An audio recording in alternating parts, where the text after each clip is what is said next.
Hello everyone, Earl Henderson, Primordial Defense. Thank you for watching. I have another Monday quarterback video for you.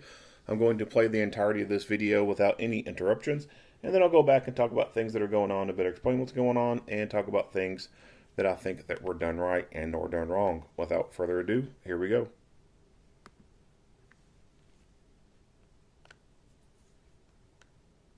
Hello, I'm Riverside Police Chief Larry Gonzalez, and I'm here to talk to you about a critical incident involving our officers that occurred on Monday, September 20th, 2021 in our city. Whenever we have a critical incident, we want to share as much information as possible with our community members as soon as the investigation allows. In Riverside County, all officer-involved shootings are investigated by an outside agency, in which this one will be led by the Riverside County Sheriff's Forced Investigations Detail. You're about to see some relevant video and learn about other evidence and police procedures related to this investigation so you can have a better understanding of the facts as we know them right now.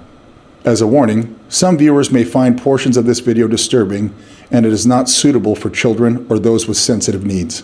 This incident began at approximately 2:17 p.m. that afternoon when our Public Safety Communications Center received a 911 call from a woman who reported that a man was armed with a handgun inside her apartment located along the 800 block of Blaine Street.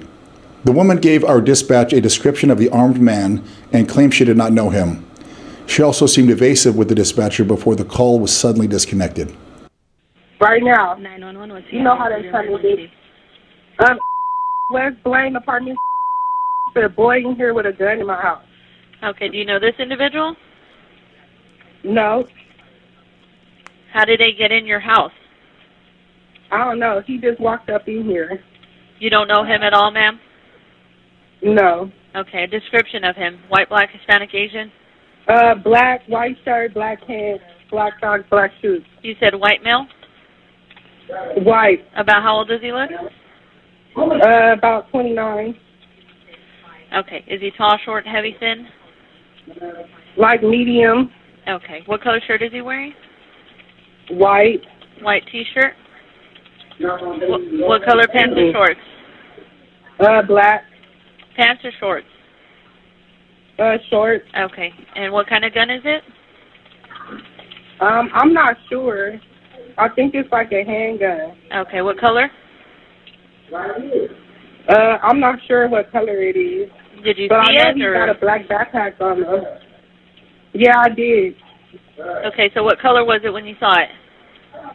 I'm not sure. What's your name? Your last name? Your last name? Okay. What is he doing right now? I'm trying to leave. Okay, what did he do with the gun? I'm not sure.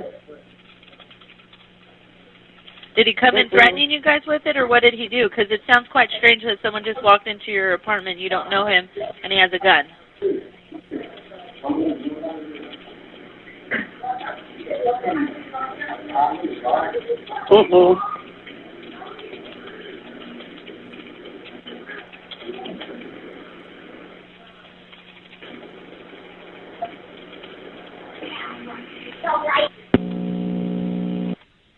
When the two Riverside police officers arrived, they found a black backpack on top of a bush underneath the woman's second-story apartment balcony.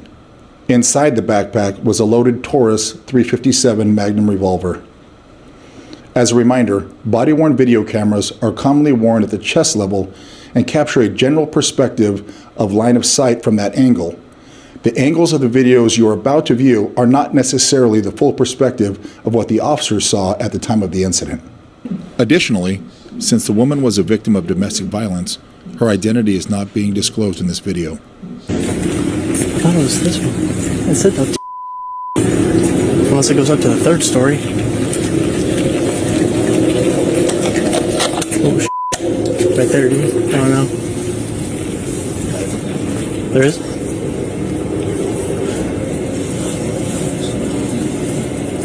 There's a gun in there? Hey, bro. Do you live here? Yeah. Do you know where is? It's probably the second floor right here. Let's grab it. Let's go. Just grab it, dude, and let's make sure this girl's okay. I don't have any other option right now. Both officers walked upstairs to the woman's apartment. One of the officers knocked on the door and announced themselves and for the woman to come to the door. The woman was not responding, and the officers could hear noise inside the apartment. Hey, get back.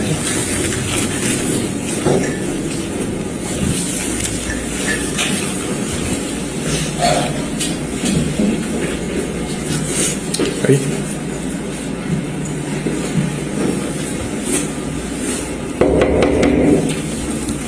Police department.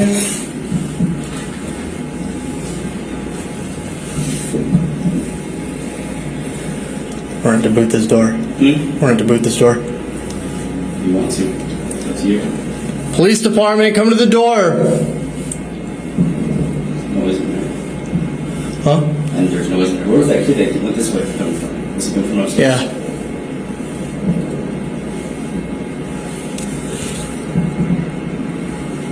So we booted, dude. You want to? Look, you one more out. So now you're going to kick the door when he comes over. Ma'am, somebody's coming to the door. I'm going to kick it down. At the same time the officers were knocking on the door, the woman called our Public Safety Communications Center for a second time, stating the man was no longer there. Riverside Police and Fire 458. Hello? Police and Fire. Yeah, I made a report, but the person is not here no more. Okay, I have no idea what we're talking about. What address is this for? West Lane. Stop putting them on order. Okay, so where did the person go? When the officer forced the door open, an officer-involved shooting occurred, and the woman was shot once in the shoulder area. Hey, dude, we're booting this thing, you ready? The black male adult who was also inside the apartment with the woman was not injured. That man, later identified as 29-year-old Resan Bingham Jr., matched the description of the armed person that the woman reported, and later revealed to be her boyfriend. Mr. Bingham Jr. is currently on parole for felony battery, and investigators determined the backpack and handgun belonged to him. He also has a criminal history that includes drug offenses, burglary, possession of stolen property, robbery, home invasion robbery, domestic violence, assault with a deadly weapon, child endangerment, and violation of parole. The woman was treated for her injury at the scene by paramedics, then taken to a local hospital with a non-life-threatening wound. She was discharged later that night.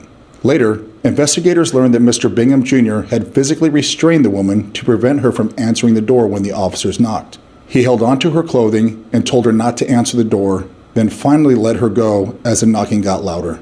The woman then disclosed prior incidents of domestic violence where Mr. Bingham Jr. had pulled her hair and strangled her. In fact, he had made threats to her throughout social media after her release from the hospital, claiming he had guns and was coming to her apartment. These domestic violence allegations came forward after Mr. Bingham Jr. was released from the scene, but he was apprehended the following day by the Riverside County Sheriff's Department and booked into jail for the listed charges. When we have an officer-involved shooting, multiple investigations are automatically launched. Our officers do everything possible to de-escalate the various situations they encounter each day, and when any type of force is used, it is taken very seriously. Over the next several months, the Riverside County Sheriff's Department's Force Investigation Detail will continue to investigate and analyze this incident. The Riverside County District Attorney and his team will conduct a final review of the entire incident to determine if the officer's actions were compliant with current laws. Anyone with additional information related to this incident should contact the investigators that are listed here. Thank you for watching. All right. Let's get into it.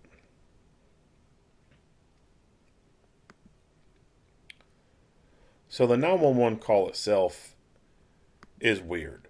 The circumstances that are being described are weird. The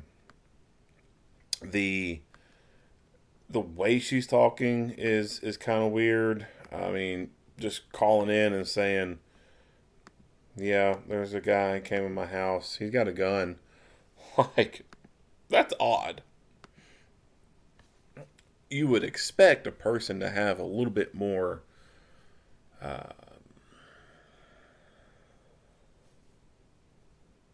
concern in their voice, fear maybe. You wouldn't you would not expect their tone to sound like she did.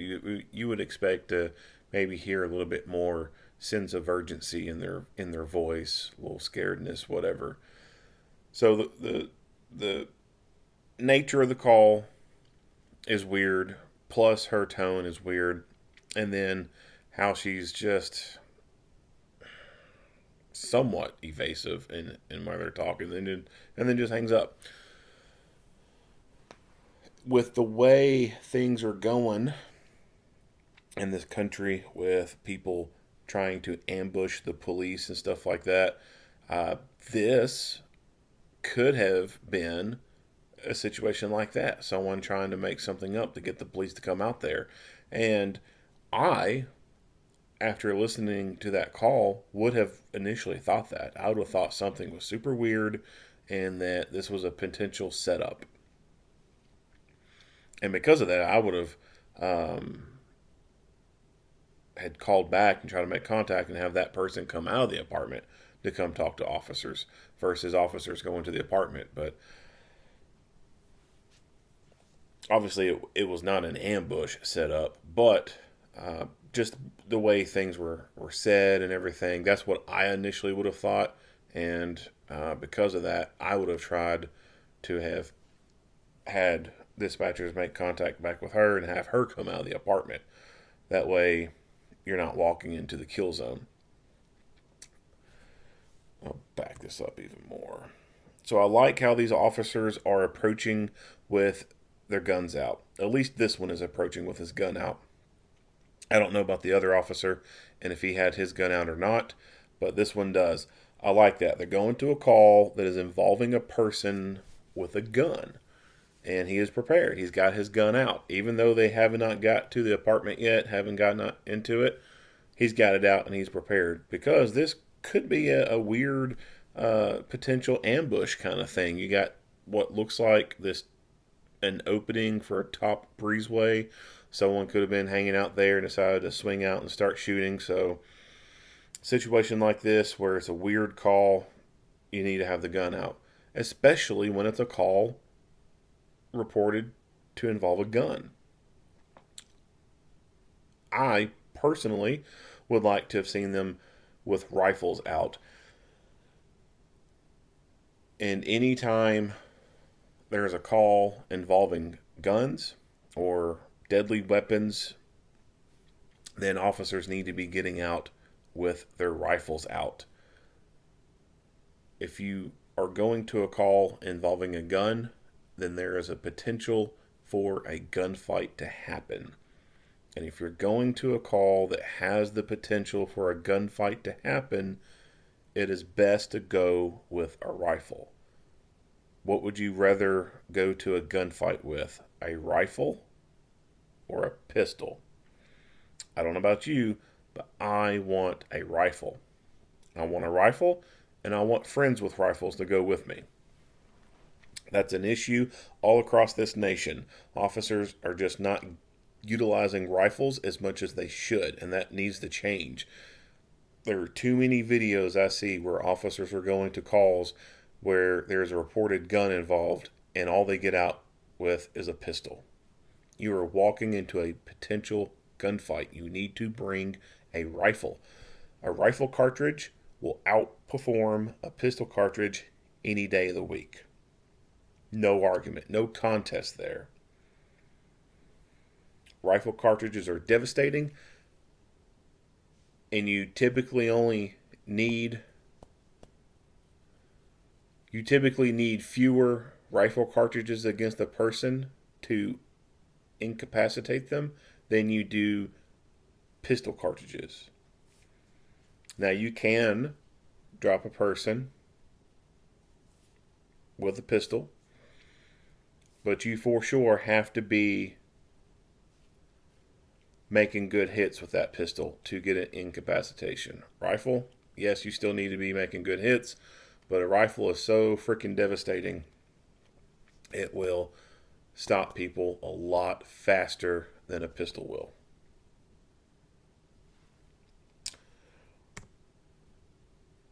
So it looks like old doofus knew the police were coming and tried to get rid of this bag that had the gun in it.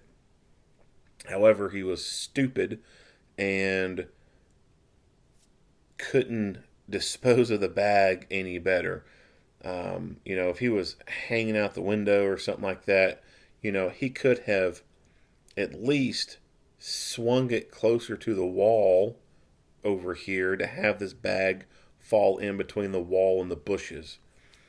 Like, he miserably failed at getting rid of his evidence and caused this bag to land right here. It's just sheer luck. I guess you could say that this bag landed here the way it did, and that they were able to find it and be able to tie it to this guy. Otherwise, if he had been able to swing it just the right way and made it land over here, they never would have noticed that. They would have walked right by these bushes. And I mean, who's gonna? Hey, guy, let's stop real quick and look through these bushes. Like, who the hell does that? No one. So they would have walked right by it, and this thing never would have been tied to him. Most likely never would have been tied to him unless she witnessed him throw it out the window and then she said something. But apparently he was released from the scene after this, so it would be very well conceivable that he could have come back, grabbed the bag, and then destroyed the evidence, and they would have had no idea what was in it. So just by sheer luck, by this dude's stupidity, that he dropped the bag right here on the bush and they happened to find it.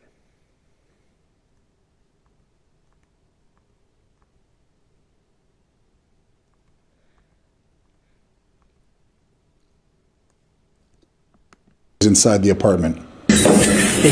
So naturally, everyone's problems occur up the stairs.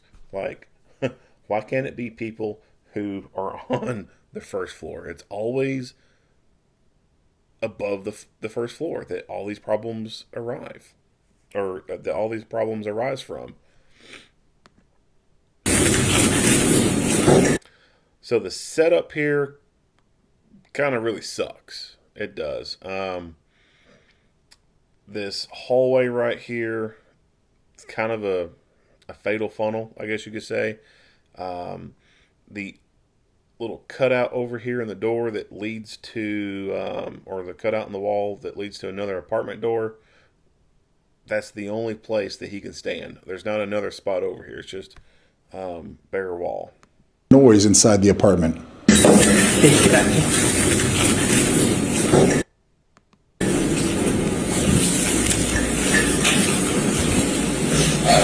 So this is not the greatest place to be at, because whoever's on this side can yank this door real quick and just start shooting as soon as this door opens through the crack at the officer.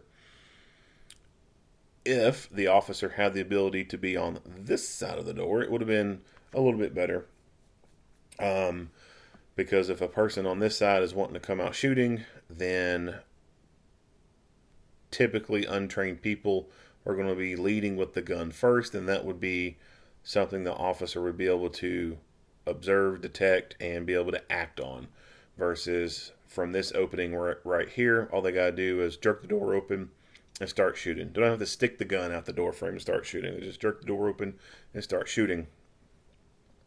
But this is what he's left with. I mean, it's not like he can make a hole in the wall here and go this way. This is what he's got. So he's kind of in a shitty spot here. Of course, his partner comes up and his partner takes a stance down here. That's the best place for him to be, because there's really no more room left down here for them to be at.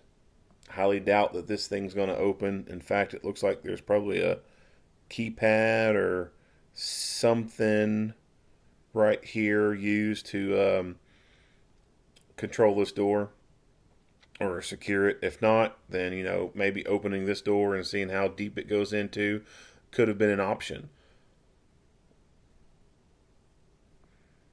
But down here is the next best place for the other officer to be at. Get some distance there. That way If this person opens the door and starts shooting at this officer, well, this one's all the way over here, and it's going to be more effort for this person to have to try and engage this one. And at least this officer would be able to return fire if need be and put rounds on target, hopefully. Ready?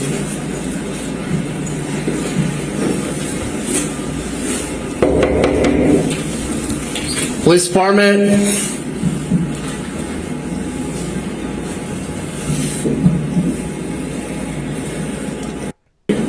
Police department, come. And there's no. What do you do? Nonsense if you go in or out. So now you're gonna kick the door if nobody comes over. Ma'am, somebody's coming to the door. I'm gonna kick it down. At the same time, the officers were knocking on and was Talking about. one. So this door Hey, dude. has a peephole on it. And there's not any real good view of it. So what do you do? Nonsense if you go in or out. So now you're gonna Well, you can kind of see it. kick the door if nobody comes over. I'm not going to be able to freeze frame it. Ma'am, somebody's coming to the door. I'm gonna kick it down. There we go. So there's a peephole right there. Of course, that puts them at the disadvantage because the person on the other side can look through this peephole and see exactly where they are at and would be able to formulate an attack plan based off what they see.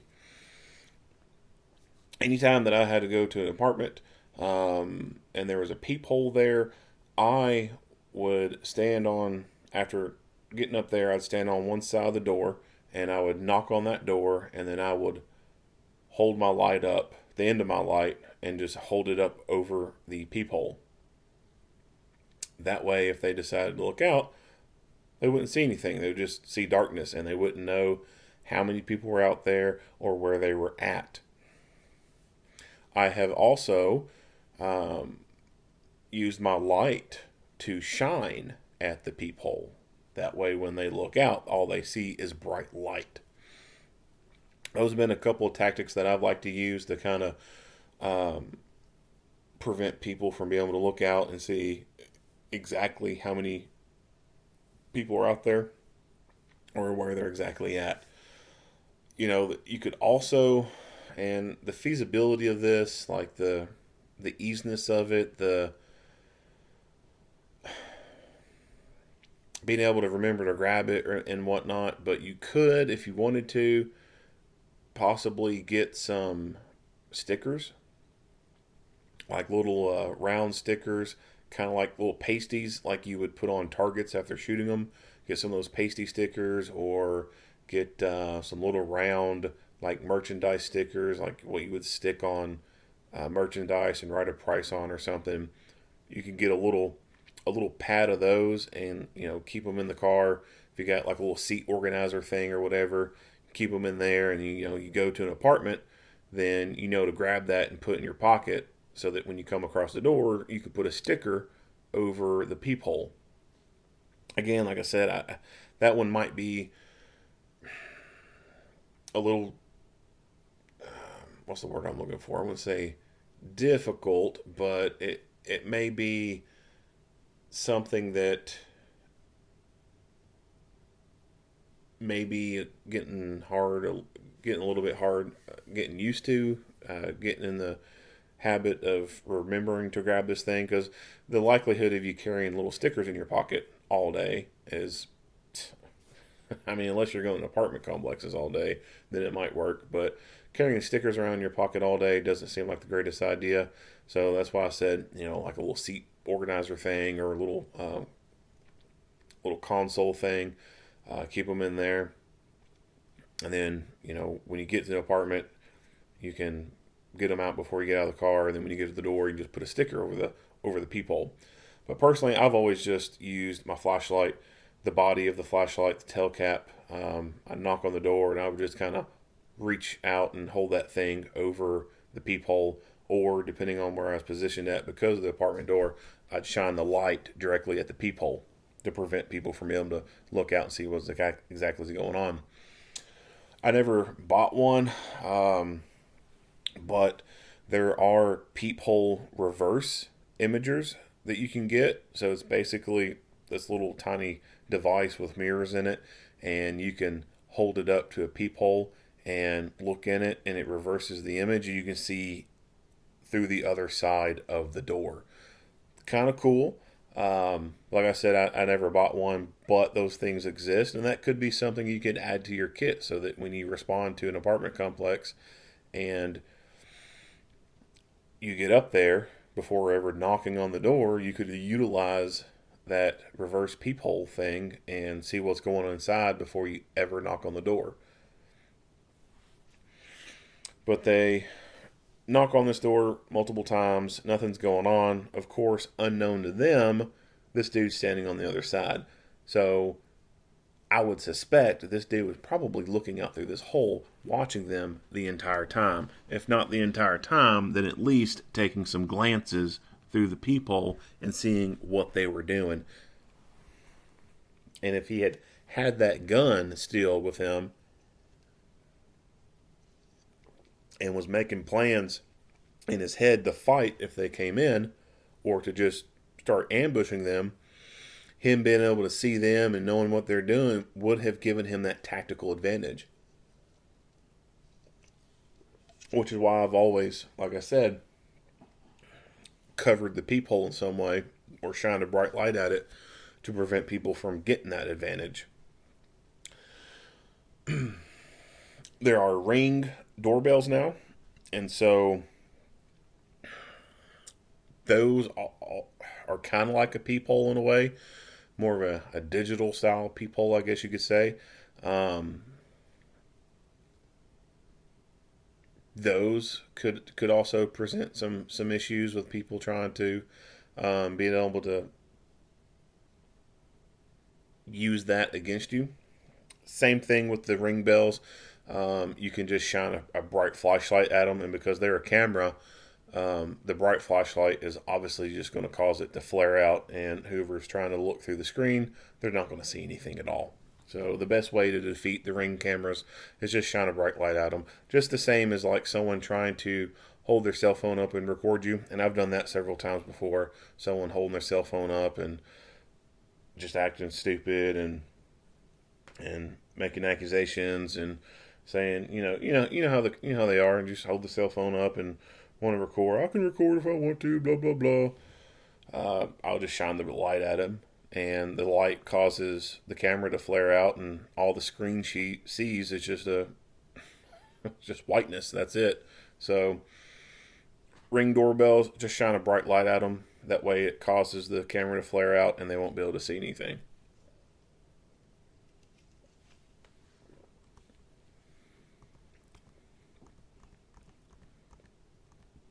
All right, so this happens quick. Last time I had to hit it 5 times to try and pause it just right, so I might end up having to do that a few times. Hey dude, we're booting this thing already. All right, perfect timing. So this dude was standing right freaking there on the other side of the door. What you see here is what I believe is part of the door frame ripping off. I don't think it's a board that he's holding. It's just part of the door frame busting off. So if you've never kicked a door in before, like this happens, part of the door frame just kind of splinters and comes apart and will go flying. But this guy is just right there. So this officer ends up shooting. And what I think has happened is this guy scared the shit out of him.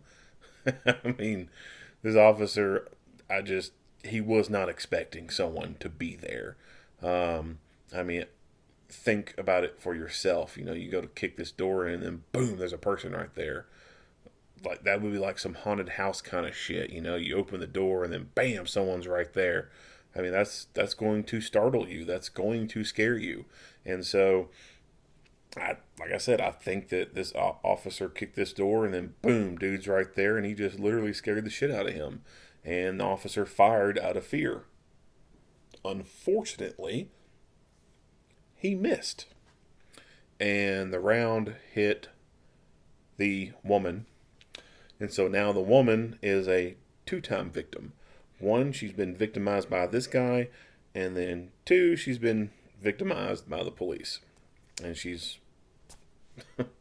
she's unarmed and like you don't even see her in the frame. Like she's not even there. You just see the guy here. So that's unfortunate. Hate that that's happened, but it happened, and I believe that this officer was in legitimate fear. Let me hit replay real quick, and you can hear him after he shoots. He says, "Oh, I can't remember if he says, 'oh shit,' but he says something." Hey, dude, we're booting this thing already. We're booting this thing already. We're booting this thing already. We're booting this thing already.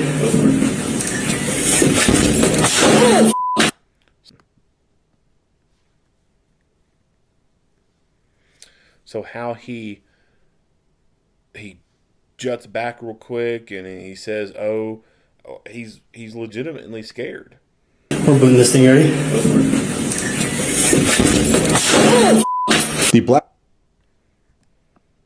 We're booting this thing already. No doubt in my mind that this officer's legitimately in fear. I don't know. As we can see, the hallway here is very well lit. Hey, dude, we're booting this thing already. When the door busts open, you can tell that the inside's not very well lit at all. And the reason why he's somewhat illuminated is because of the light outside here casting in. If this officer had his weapon-mounted light activated, could that have made a difference in him being able to positively identify this guy? I don't know.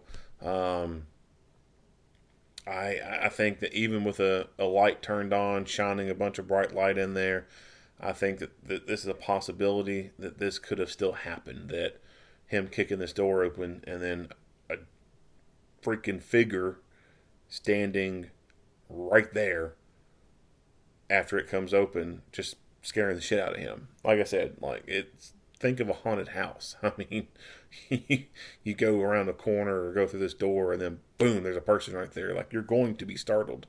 And I think this is what has happened for this officer. He's just been startled and has fired out of fear.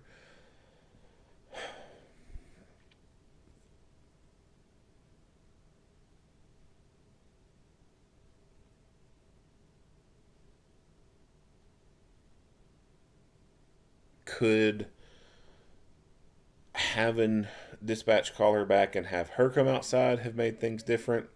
Who knows? He may have prevented her from coming out. He may not have allowed her to leave the apartment.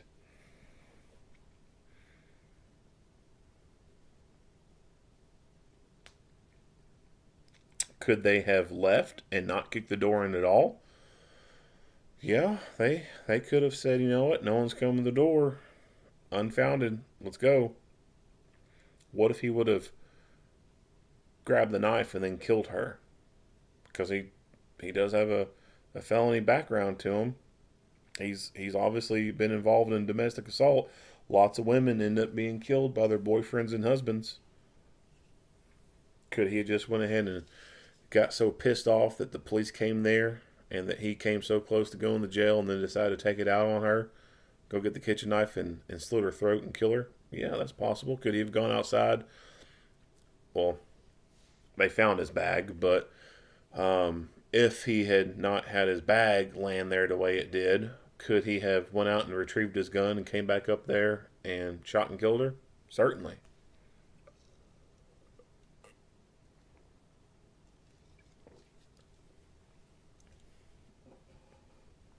And if that would have happened, if the police responded there and left, and then come to find out she gets murdered by this guy, of course people would be pissed off about it. People would be ridiculing the police and saying they didn't do their jobs correctly and yada yada yada. And I'm sure there's probably people arguing about this and ridiculing the police and everything, and saying they didn't do their job correctly. They shot an unarmed person. They shot a domestic assault victim. Blah blah blah. So I mean, it's really a lose-lose situation for the police on a situation like this. Come to the door, knock on it. No one comes to it. You gotta, do you make entry? Do you not? If you make entry and something like this happens, that sucks. You leave. The aggressor, in a fit of rage, murders the victim. You lose. The police are tasked with going to scenarios that can very easily turn into lose-lose scenarios. Sometimes the odds are stacked against their favor. And even when the odds are stacked in their favor and everything is 100% legit and someone still ends up being shot, there's still going to be a certain group of people who will always bitch and complain. We know who that group is. They're just a bunch of cop haters, and they hate the police because they're unsuccessful people who've likely been involved in the criminal justice system once or twice, or some of their family and friends have, and they just have a vendetta against the police. They blame all their life's failures on the police. In this scenario, when I try to do some research on this, of course it's not that long after the incident. This happened on September 20th, 2021. It is February 27th going into 28th of 2022. And I think the latest article that I could find regarding this incident was November of 2021. Couldn't find anything fresher than that. I would suspect that the woman is going to be suing the city of Riverside. It seems almost like a no-brainer that she would, but I haven't been able to find any information on that. So they could be waiting closer to the 1 year mark to file a lawsuit. There's a lot of attorneys that'll do that. They'll wait close to the 1 year mark of the incident. Some of them do it right away. Like some of them there's no waiting for them. But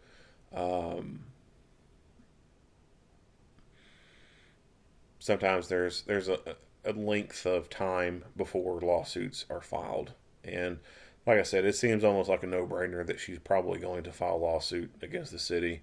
I mean, this would, in my opinion, this is probably going to be an easy win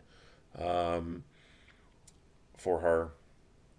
Just based off the knowledge I know. Now, there could be some other stuff going on that I don't know about, but based off what I've seen and what I can read in a couple news articles, seems like she's probably got a winnable case.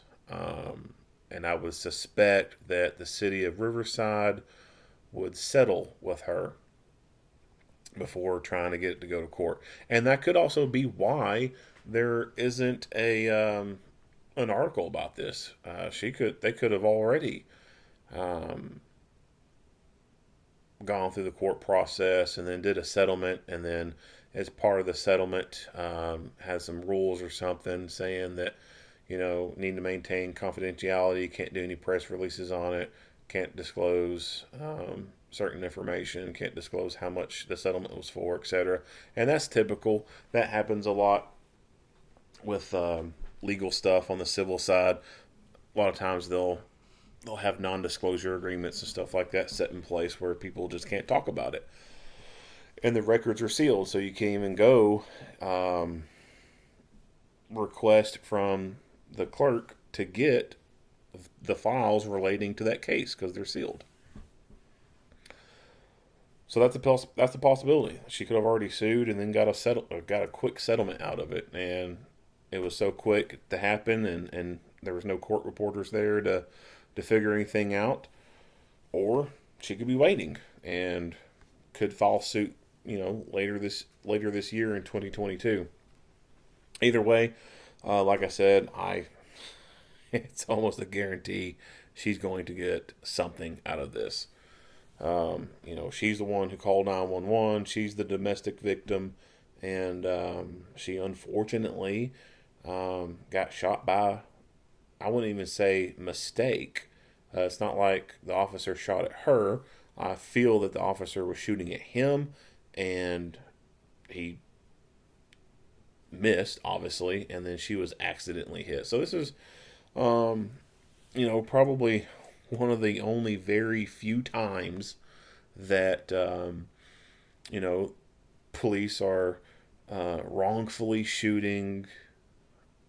I don't even want to say that it was a wrongful shooting, but probably, one of the only real true times that the police have wrongfully shot an unarmed person. Contrary to what the anti-police crowd says, they're always talking about police shooting unarmed people all the time. Maliciously. And this is even a malicious kind of thing. Like, this officer wasn't intending to shoot that woman. He was going to shoot this guy that was right here in front of him who scared the crap out of him.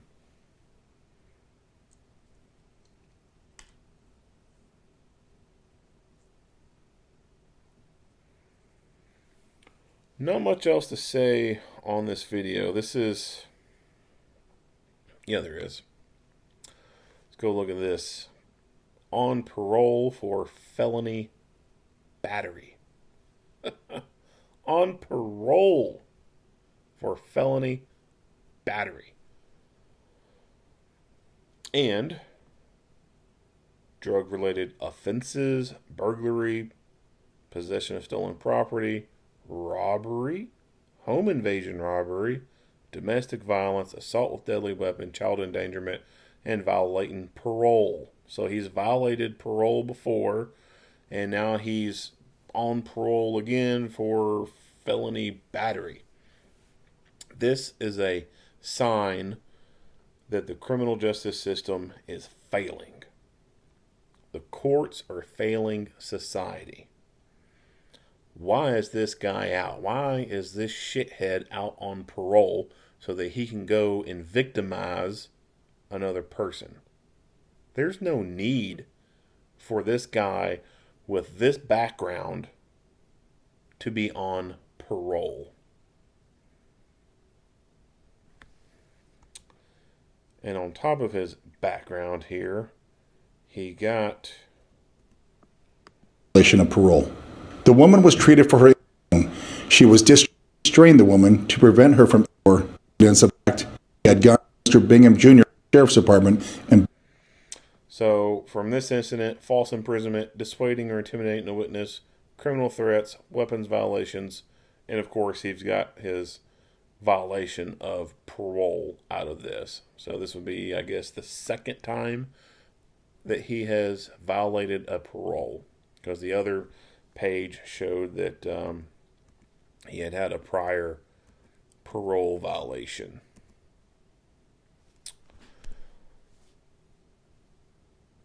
And again, I ask, why is this guy out? Based off his criminal history, he should not even be on parole.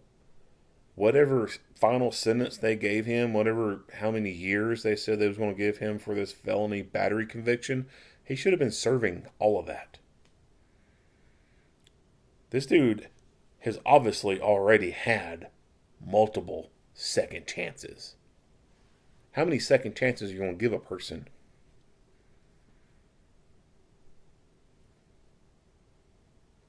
After arrest number 5, they should have said, you know what, This dude obviously hasn't learned his lesson, and us coddling and pandering his fucking stupid ass isn't working. He's still continuing to be a shithead. Let's lock him up. That should have been their mindset. But they failed to protect the community. They failed at doing their jobs correctly. This guy should never have been on parole for this felony battery, especially after having already violated parole once. And with his other violent charges, child endangerment and assault with a deadly weapon and robbery, home invasion robbery. This is a violent son of a bitch. No reason with his criminal background that he should have ever been put on parole. If he had been in prison for his full sentence, this never would have happened. Whoever sat on that parole board is responsible for that woman being shot. It's not that officer who pulled the trigger. The people who sit on that parole board and decided to let this son of a bitch out, they are the ones responsible for this incident happening. They should be held liable. When the woke left wants to talk about ending qualified immunity, okay, let's run a social experiment. Let's start with parole boards. Yeah, let's start with parole boards. And let's start with probation and parole. Let's start there. Let's go ahead and end their qualified immunity first. Because they're the ones who are supposed to be monitoring these little assholes and making sure that they're compliant. And when these little bastards go out and they victimize more people because probation and parole wasn't doing their job correctly, well, then they need to be held liable. And if someone like this, who has this history of violence and serious crimes, is let out, then the people who made that decision, who took this huge risk on giving this dude with this criminal background history like he has and let him out, they 100% need to be held liable.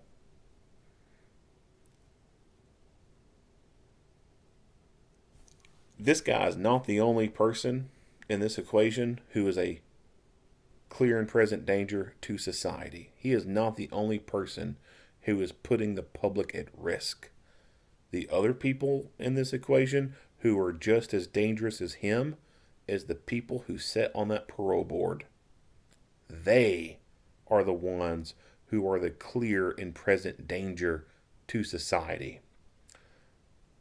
The probation and parole people who were supposed to be watching this guy and making sure he's not doing stupid shit and being on his ass, making sure he's out there doing what he's supposed to be doing, they need to be held responsible too. This guy wasn't being watched enough. This guy was so comfortable in doing what he was doing. This dude should have been scared to be doing anything stupid. He should have been scared of his probation and parole officers catching him slipping up and sending his ass back to prison. If he would have been afraid to be caught slipping, this shit never would have happened. So yeah, for the woke left that says we need to start ending qualified immunity, okay, let's do it. But we're going to start with parole boards and probation and parole. Let's start there. Let's see how well that happens.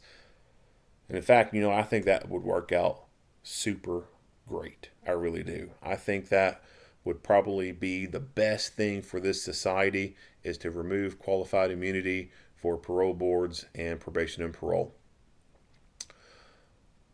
Because when you think about it, what if someone who sits on that parole board voted to release someone like this, and the person who's in charge of the probe board signed off on it.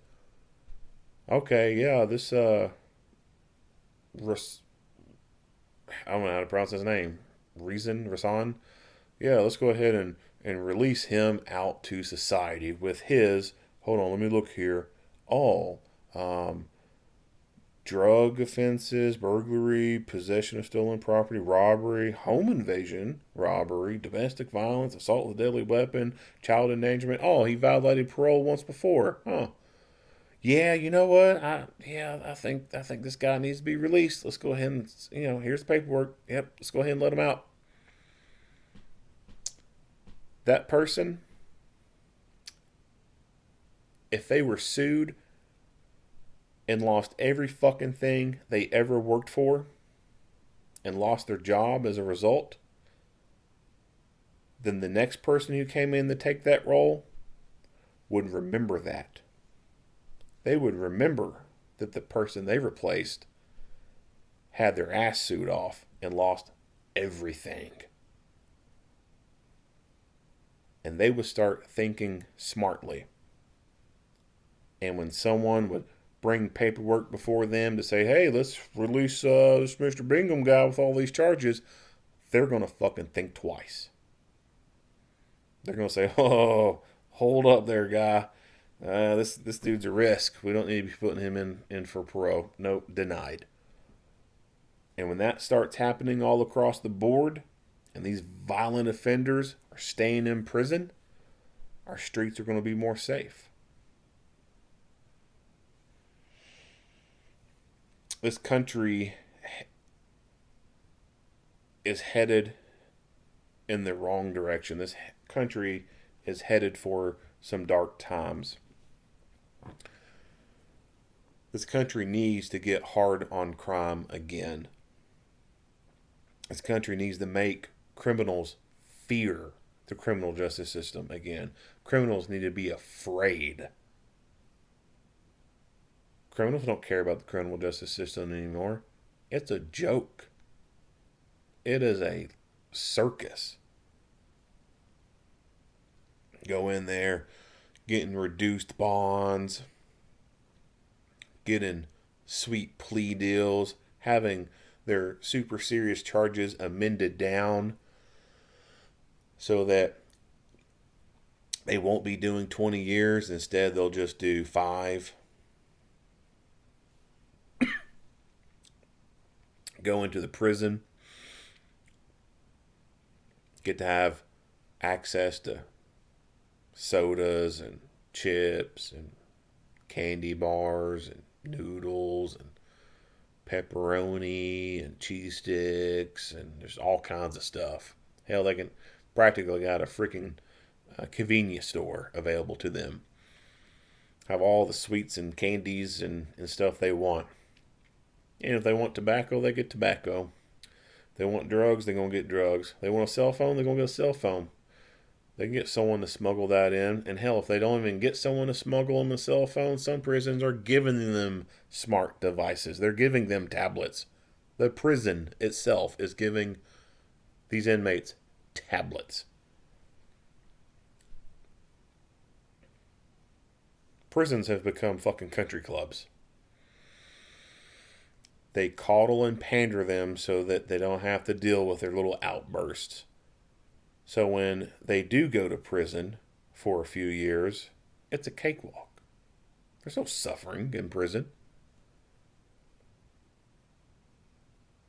The fact that they just have to sit behind those walls for a certain amount of time, that's the only negative thing for them. That's the only downside. They have to stay within this area for a certain amount of time. But when they're in this area for a certain amount of time, well, shit, it's almost like where they came from. It's almost like the streets.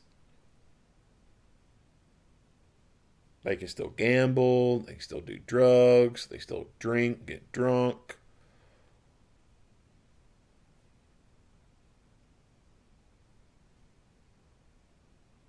It's a joke. It is. It is a huge joke. And until something changes, things are going to get worse. Louisville, Kentucky. This guy, in February of 2022, tried to kill a person who is running for mayor up there in Louisville. Shot at him. Tried to kill him. Missed him, or missed his body, but he put a bullet hole in his clothes. I don't know which exact part of his clothing he put a bullet hole in, but the bullet got so close to the victim that it made a hole in his clothes. Tried to kill him. Charged with attempted murder and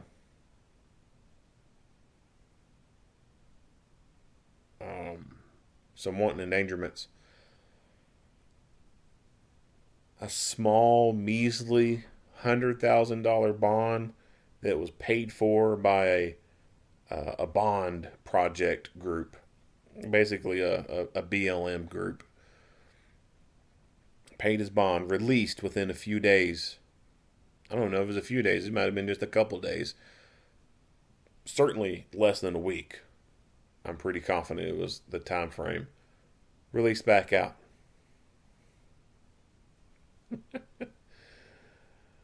Like what? Like, is this the Twilight Zone?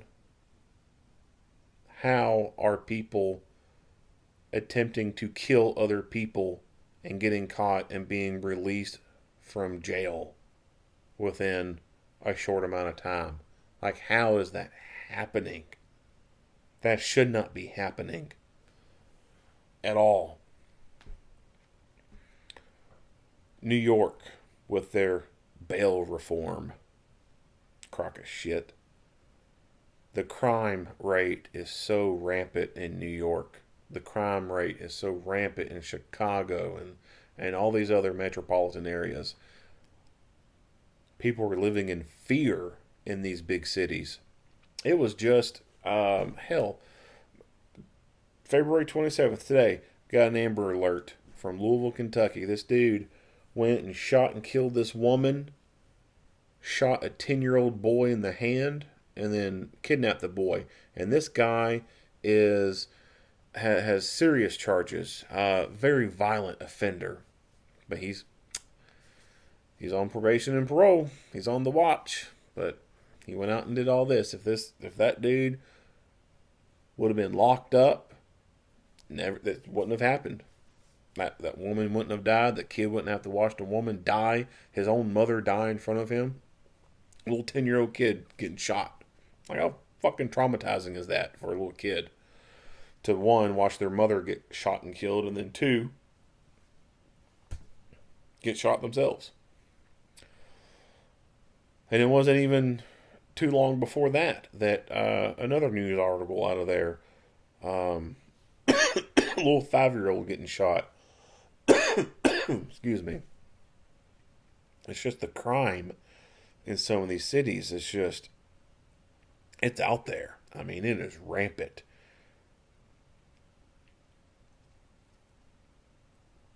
And it's all because a bunch of woke, liberal, left kind of people who want to hug thugs. And they're not hard on crime whatsoever. They just want to slap people on the wrists. When you look at these large metropolitan areas that have this rampant crime problem, you will notice that the majority of the people who are in charge, who are in these decision-making positions, are of the Democratic Party affiliation. And they, of course, share the common ideologies of the Democratic Party.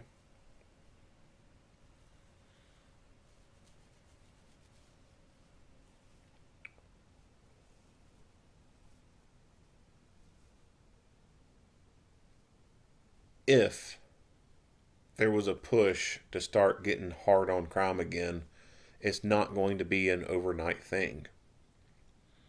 It would take time for things to turn around. And as we're waiting for these things to turn around and get put in motion, it's not going to be all across the board at all. It may be this one area gets a little bit of something done, and then this other area starts getting a little bit done, and then depending on, like I said, political parties and stuff being in charge, different laws can be reversed and changed. It could very well be an uphill battle trying to get things to change. And I think that we are headed in the direction of needing to be tough on crime again, because it's going to get to a point where people are just finally going to say, what the hell is going on? Just the same right now with the masks. It is obvious that after all this time, people are fed up with it. They're done with it. They were done with it a year ago. They are freaking tired of it. And now you're starting to see changes. The violent crime stuff, although it is all across the board, it's not like every single person is being affected by it like they were by the masks. It's going to get to a point where these violent crimes are just become so raging that it becomes the big elephant in the room that people start advocating for change. And one of the things that is probably going to end up being the catalyst for getting the changes to occur is when more of our law enforcement officers start getting more and more injured and killed in the line of duty. Right now, there is a war on police. There is a war on police right now, and it's been going on for a few years, and it's escalating.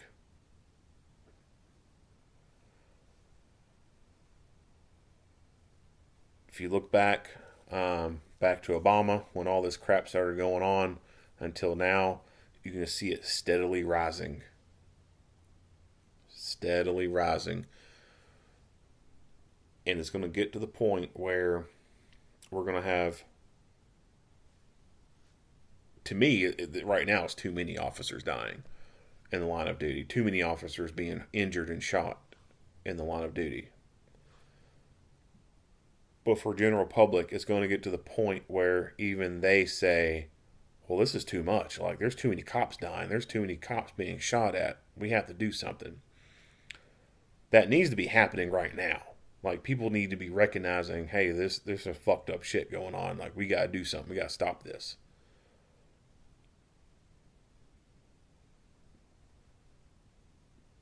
But I think it's going to be a little bit of time and a little bit more death and bloodshed before people really start coming into grasp with the fact that there is a war on police and that there is a problem. Unfortunately, it's going to be too long for that to happen, and there's going to be too much bloodshed before any kind of change happens. So things are going to have to get worse before they get better. And then that sucks. I mean, that's almost like in any environment. Like, it's like you have to wait for something bad to happen before there's a change. Just like even like workplace stuff, safety stuff. Something bad has to happen before someone's like, oh, we got to make a change. We got to do something different. This is too risky. Yeah, it's been risky all along. People have said something, but because nothing happened, you didn't want to do anything. That happens all the time, all across America, all across the world. So it's going to go on for a while until it gets to the point where people are like, hey, something got to change. And unfortunately, it's just going to mean more bloodshed, more line of duty deaths until we get to that point. And then we're at that point right now, in my opinion. It's just that majority of the public is blind to this stuff. They don't. And it doesn't help that attention spans are so short. But eventually it's going to get to the point where, despite them having short attention spans, it's just going to be everywhere. And they're going to be like, oh shit, this is bad. Yeah, it's been bad for a while. Welcome to the party. So until this country decides that hugging thugs is not the right approach, and that we need to be locking people like this away for long periods of time, or locking them away forever and never letting them out, then things are just going to continue to get bad. And so if you live in a large metropolitan area, you're going to have to come to a decision on whether or not you stay in these places or you move out. Of course, everyone's different. Some people have more family ties and, good paying jobs. If you move to a smaller area, you just can't keep that same good paying job, etc. I get it. People are tied down. I'm kind of tied down to where I am too. But if you ain't got nothing tying you down, then I think your best move is to move out of these crap holes. It's way too unsafe there in these places. Anyway, enough of a rant. If you like what you hear and see, go ahead and give me a like and a share. If you have not already, hit that subscribe button and stay tuned for more Monday quarterback videos. Earl Henderson, Primordial Defense, thank you for watching.